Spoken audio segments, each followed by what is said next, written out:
This, at the moment at least, is the first commercially released Finnish game. And it sold 104 copies, which is massive, considering that you had to build the hardware yourself to play the game.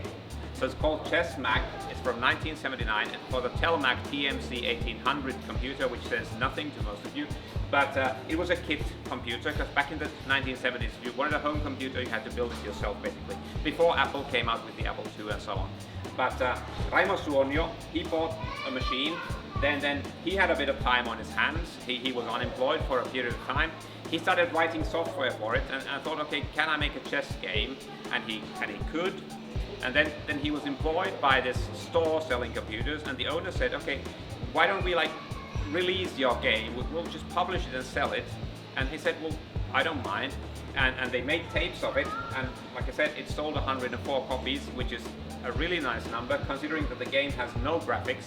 You have to have a chessboard next to you, and it takes several minutes to think of each move. So we tried it on an emulator. We were able to salvage the code, and we sped it up to 800%, and it still took 2 or 3 minutes per move. So we thought, okay, this is not perhaps very interesting for the museum guests. Plus you need to have a chessboard next to it. So we've just exhibited it here, and we have a fun interview from him.